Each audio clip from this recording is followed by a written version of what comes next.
This is the Fifth Estate Winning Headlines, your media police post coming to you from Nairobi, Kenya, from the Fort Hall School of Government.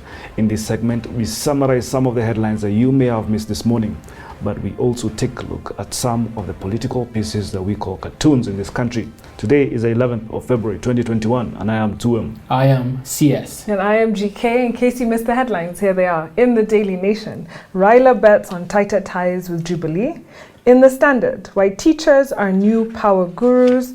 And in the Star, BBI vote appears on shaky ground, according to a new poll. But 2M, yes. I suspect you have things to tell us about the president's remarks. Oh, absolutely. Now, President Uhuru Kenyatta yesterday dropped a bombshell. He said, and I quote, "My intention is that those that take over from me won't persecute you and won't steal from you." Take that statement how you want. But if I were Ruto, I'd be very afraid. Very, very afraid. And this is because President Uhuru has had it. His patience has run thin. His deputy has constantly undermined him. He has run parallel programs against him. Ruto has publicly attacked Uhuru and even publicly enjoyed as the sonkos of this world, insulted Uhuru and his family. If a man has, in the last 3 years, constantly undermined you in this manner, entered your bedroom while openly gallivanting with your brood, wouldn't you get fed up? If Ruto has told us that BBI, an initiative fronted by his boss, isn't a priority, isn't he peeing on Uhuru's plans? When is it time to say enough is enough? All right? Now, look, no one is perfect. Not Uhuru, not Raila, not Mudavadi, nobody. We all have at some point have fallen short of the glory of God. If Ruto had misdemeanors here and there and remained loyal to his boss, we are sure his governmental mistakes would be forgiven. But because he has pushed his boss to the limit, vengeance will be swift and brutal. Like Niccolo Machiavelli once said, never do your enemy a small injury. Politically speaking, Ruto should be very afraid. Ooh. Fantastic. Reminds me of a time when Jesus called some people a brood of vipers. Strong words. I'm still reeling from what you said. Oh. All right, so I think, CS, you're going to focus on Daily Nation. Yeah, I'd like to focus on the Daily Nation.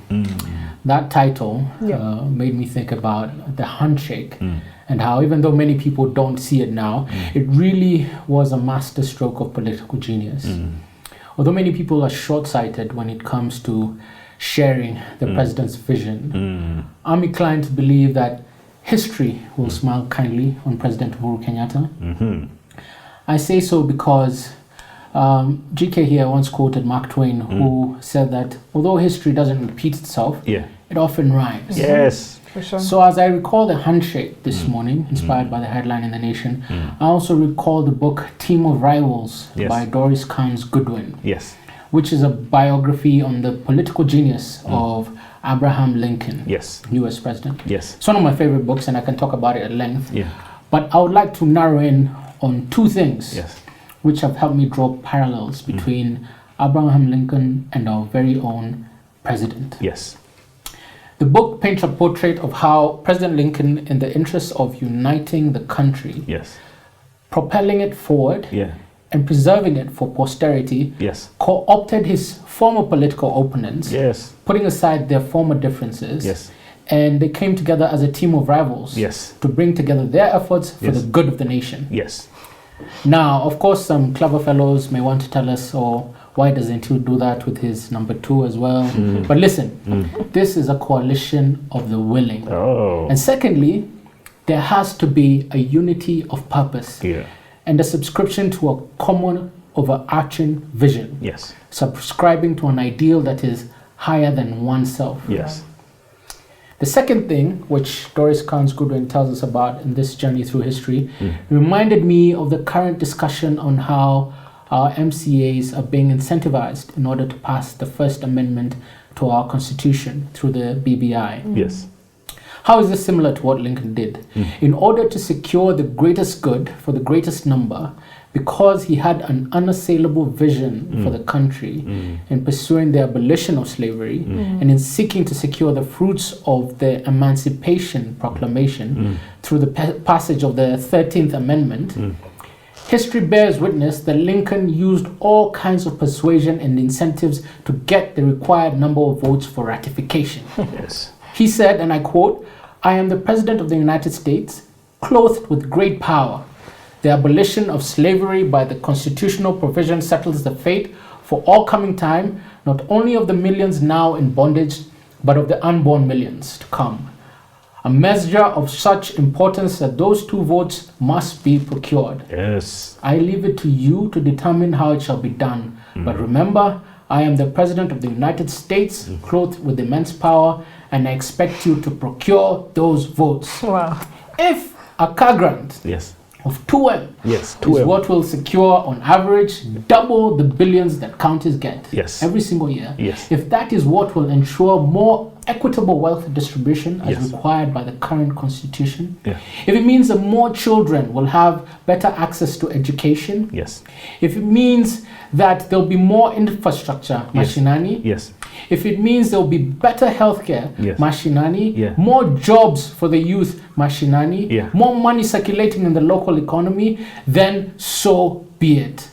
President Kenyatta, history will judge you kindly. If these are the things we stand to gain. Absolutely. You are the President of Kenya, and in the words of Lincoln, you are clothed with immense power. And we expect you to procure those votes in the interest of the unborn millions to come. So stay the course. Shikilia hapo. Hapo too. I love that. Hapo too. You can do it by all means. I was also really intrigued by the Daily Nation, and it inspired a thought about Raila. So Raila is a politician seeking after the light as he sees it. But he must also ask himself and reflect on a few things. One, did the handshake actually serve his political ends? Or will that come to haunt him in 2022? I guess only time will really tell us this. 2, does Raila have the influence he once had in past elections to actually build broad super coalitions?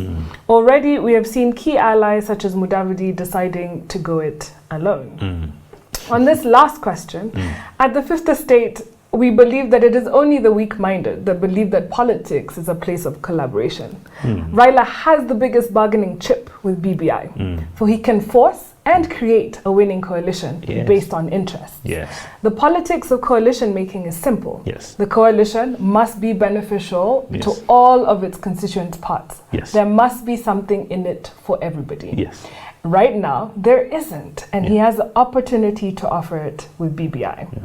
So in order for Raila to be successful this time, he must also fight an unconventional war in order to defeat the Hustler Nation. On this, I wish to dedicate a book to him, a book by Malcolm Gladwell called David and Goliath.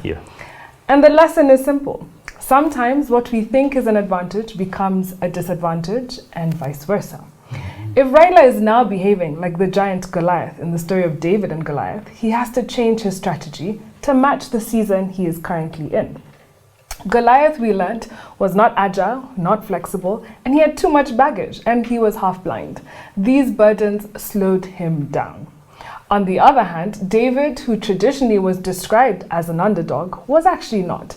David was in fact a skilled sniper. He defeated Goliath because he played a different game. He played on the giant's weaknesses. Lastly, Raila ought to remember, politics is not a profession that rewards purity or perfection. So he must get down and dirty. I think on this, we should give the Daily Nation our winning headline for giving us such inspired thoughts, in my opinion. Absolutely. Good dedication. Good dedication. There you go. Daily Nation gives us our winning headline. On to the political pieces that we call cartoons in this country, where we also have a 3-part criteria. We ask ourselves, is it humorous or dry? Is it satirical or pessimistic? And is it effective or just plain lazy? You have Ndula there, and that's a caricature of SRC chairperson Lynn Mengich. And why has he caricatured her as a vulture or whatever bad that is? And she's feeding her chicks called MCAs with the bits of meat from coins in her mouth, and she says, in order of BBI priority. look, as you said, CS, this, what is 5 billion shillings as a price to pay for all the services and money that would be rendered to counties? Over how much, over 500 billion shillings, half a trillion shillings going down to counties. That is fantastic. And if it just takes 5 billion shillings to appease MCAs, what's absolutely wrong with that? I think we threw that cartoon up very far. Okay, that goes. In the Standard, we have Kenya's coronapreneurs at work. Yeah. And we have Gado's famous characters, the fat cats. Yes. In one box, we'll give you 10% discount and free delivery for a vaccine of your choice. Yes. Next box. Yes. Whatever vaccine you want, we can get you the Chinese variant, the German variant, an Indian one. Yeah. And then the next one, our record in supplying PPEs and masks is impeccable. Yes. By the way, we are KEMSA satisfied and our vaccines come with warranty. I mean, this is such a Gado cartoon. It's a rubbish cartoon. I think we threw it. We threw it. Man. But I think all of Africa should be worried because vaccines are coming to us very late. Yes. And, you know, we're going to face such consequences because of this. Yeah. In the Star. The Star, you have a caricature of Uhuru Kenyatta, and he and CS Magoha have opened a book called CBC exam, competent-based curriculum exams, and they are having the children read, and the caption there is the future. But Uhuru Kenyatta is holding. It says this is the future. This is the future, and Uhuru Kenyatta is holding BBI World. Yeah, their next textbook is going to be BBI. Fantastic, and why not? Yeah, in education, you don't read from one book. Yes. Books go hand in hand. Absolutely. Perfect. In any case, I don't know if I read all that from this, but I think it should get our winning cartoon. I think so Be as well. quite humorous. There you have it. The Star gives us our winning cartoon. And now our final thought, it is inspired by a book entitled Clasm, Who We Are When We Think No One Is Looking. I'm excited for this week. By Christian Radha. I'm so excited for this week. Yeah. Please subscribe to our YouTube channel if you haven't already. Yeah. So Clasm, Who We Are When We Think No One Is Looking by Christian Radha, Yes. I think, Radha. who graduated from Harvard in 1998 with a degree in math. So it's interesting that he would write a book that is about love.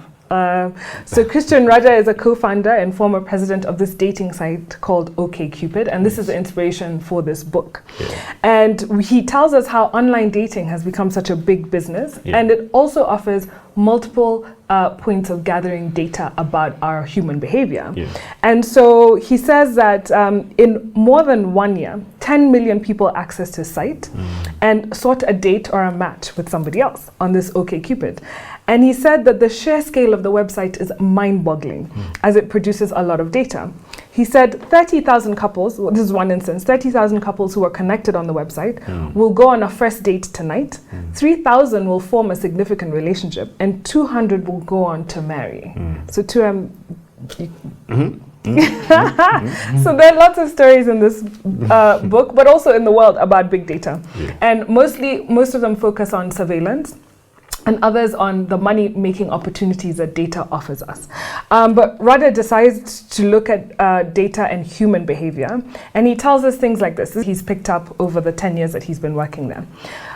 For example, most women like men who are around their age or slightly younger than them. However, when they reach 50 years old, they start liking men who are 2 to 3 years younger than themselves. And on the flip side, men think that the best-looking women are no more than 20 years old, regardless of his age, of the man's age. False. And when they're looking for a match, they will tend to write to women who are in their 40s and above when they're seeking for a relationship online. So Radha has 7 big ideas in this book. I'll go through them very quickly. One, that raw data online dating sites has a lot to tell us about our preferences. 2, while technology has killed the pen and paper, we actually write more today than we ever have. So he gives an example of how Twitter users will write more words than there are books in existence. How crazy is that? And he tells us that Google Books has digitized 30 million books and is adding 1 every 5 seconds. So he says that there's a culturonomics going on, and it's because the amount of tweets are increasing in the world and word usage is also changing. So there's a lot of dynamics going on there. The third thing, we learn and are inspired by the ideas around us. So the more connections, the better. 4, people are prejudiced, superficial, and even racist when nobody is looking, when they think no one's watching. And the 5th thing, he asks us, are all humans miserable jerks? And he says not necessarily, but online anonymity has made people mean. It has brought out their negative side. Oh yeah. 6, tell me what words you use and I will tell you who you are and what kind of pizza you like. So based on what you put out there in online, the algorithms they use, they can figure out what you would likely buy. 7, we all deserve online privacy, but we have to control what and how we share online as well. So some form of responsibility on our part. That's true. And then 2 things. OkCupid found that for potential partners to be compatible, you ask 2 questions. So 2M and CS, you can ask your partners. 1, do you like scary movies? And 2, have you ever traveled alone to another country? Now, it doesn't matter if both people answer yes or no. What matters is that they have the same response. Now, he says that these are the most reliable indicators of future happiness in relationships. Oh, Mozogos. Mozogos and love. Yeah, what you said actually made me think about, pen is mightier than the sword, but is it now that the keyboard is swifter than the pen? Exactly. I like you that. Just get on there and type. So the word cataclysm didn't really exist in the English lexicon prior to this book. It's a mashup of the words data and cataclysmic. Yes. And the word cataclysmic derives from cataclysmos, Wow. which is a Greek word for the Old Testament flood. And basically, the author is suggesting that the world of big data is an unprecedented deluge or flood, which has the potential to transform the world, washing away as a flood would yesterday's stunted understanding and today's limited vision. To demonstrate this, he brings together the realm of data analytics to bear on the social sciences, and specifically behavioral sciences.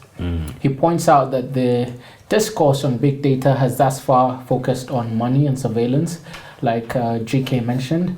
And you may also remember that we reviewed the book Surveillance Capitalism by Shoshana Zuboff here on the Fifth Estate a few weeks ago. Dataclysm, however, according to the author, introduces a new perspective other than money and surveillance, and it tells us that it is about using data to tell the human story. The idea is to move our understanding of ourselves away from narratives and towards numbers, or rather to think in such a way that numbers are the narrative. And I think here at the Fifth Estate we can identify with this argument to some degree. Viewers may recall the day the sky fell when Professor Mutai Nguni enlightened us about the tyranny of numbers. And in quite a similar way, Dataclysm argues that detailed data, once collected, can be translated into theories about human behavior. Such excursions in behavioral science and data analytics can be classified as perception research. This is the realm of the opinion polls that we often see in our newspapers every election cycles. And many of the pollsters do a terrible job. Twin, did I hear you say infotrush under your breath? She should call 2J and ask. Unfortunately, even as how research is conducted evolves, some age-old challenges remain, and that is because they can be attributed to human error. For instance, in terms of data collection, researchers often fail from the outset by not having a representative data set. Getting a real representative sample is often more difficult than the actual experiment.